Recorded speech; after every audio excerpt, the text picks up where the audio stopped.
మీరు శివుడి భక్తులైతే ఈ వీడియో మీకోసమే. రియల్ ఇన్సిడెంట్ మహారాష్ట్రలో జరిగింది. 23 ఏళ్ల అబ్బాయి ఉంటాడు. అతను చిన్న వయసులోనే చాలా కోల్పోయాడు. తండ్రి చనిపోయారు, ఫ్రెండ్స్ లేరు అండ్ రిలేటివ్స్ కూడా హెల్ప్ చేయడం లేదు. తల్లి కొడుకు మాత్రమే ఉంటున్నారు. అబ్బాయితో ఏమైందంటే ఒక బిజినెస్ స్టార్ట్ చేశాడు. కానీ ఆ బిజినెస్ ఫ్లాప్ అయింది. చాలా లాస్ లో వెళ్ళిపోయినాడు అండ్ లోన్ కూడా పే చేయలేకున్నాడు. అప్పుల వాళ్ళు కూడా చాలా టార్చర్ పెడుతున్నారు. అప్పుడు ఆ టార్చర్ తట్టుకోలేక ఈ లైఫ్ నాకు వద్దనేసి ఫిక్స్ అవుతాడు. తన రూమ్ కున్న బాల్కనీ 15th ఫ్లోర్ పైన నుంచి కిందకు దిగుతాడు. ఆ తర్వాత ఆ అబ్బాయి వాళ్ళ మదర్ ఇంటికి వస్తుంది. సడన్ గా ఆ బిల్డింగ్ కున్న వాచ్మ్యాన్ కాల్ చేసి, అమ్మ మీ కొడుకు బిల్డింగ్ వెనకలు ఉన్నాడు అని చెప్పాడు. పోయి చూస్తే ఆ అబ్బాయి ఒక నంది పైన పడున్నాడు.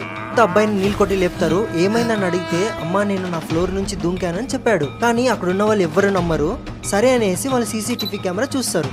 చూస్తే అబ్బాయి ఏ నంది మీద అయితే పడినాడో ఆ నంది ఆ బిల్డింగ్ లోపల వస్తున్నట్టు గానీ వెళ్తున్నట్టు గానీ సీసీటీవీ కెమెరాలో రికార్డ్ అవ్వలేదంట.